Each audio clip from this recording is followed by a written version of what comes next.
when you're praying for your spouse, I think we got off on this a little too far in Christian culture, to the point where people were even like making their list. All right, Lord, I want her to be like this. I want her to be like this. And of course, she's got to be good looking, but then she's got to be like this, right? You make the whole list.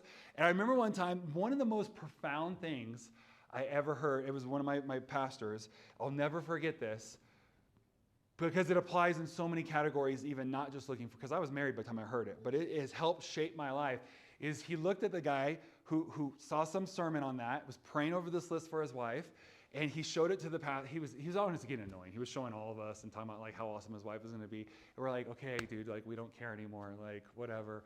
And so the pastor got tired of it, and so he goes, let me see your list. So he takes the list and he's reading through it. He's like, okay, He goes, what are you going to do when you meet her and she doesn't want anything to do with you because you're not worthy of her? He goes, being honest, this woman's way better than you are. He goes, what are you doing to prepare yourself to be on her level? And he was like, I hadn't thought about that. I just heard a sermon saying we should make a list of all the attributes we wanted in our spouse and start praying for it.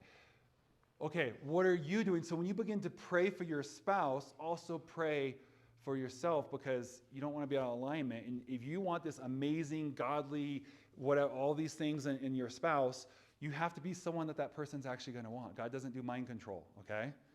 Right? He's not going to magically zap them and make them like you because you prayed for them. Like you're essentially at that point, when you're praying for that spouse, it's almost like praying like, Lord, I want patience.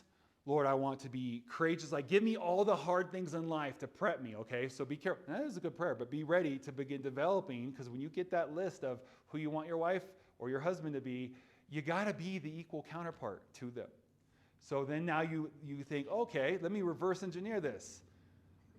I have a lot of work to do on myself. I gotta up my game. This tells me. And then for those of you who are like, God, why does it take so long?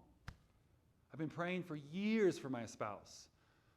Well, maybe if you look at that list and how far away you're off from that, it's taking that long for you to get to the point where you can meet this person. So all I have to say is, when we read our word, it should always be growing us. So whether we're praying over our spouse and we realize here's areas I have to work on, we go back to the standard of the word, and we then begin to say, okay, Lord, I need help in this area.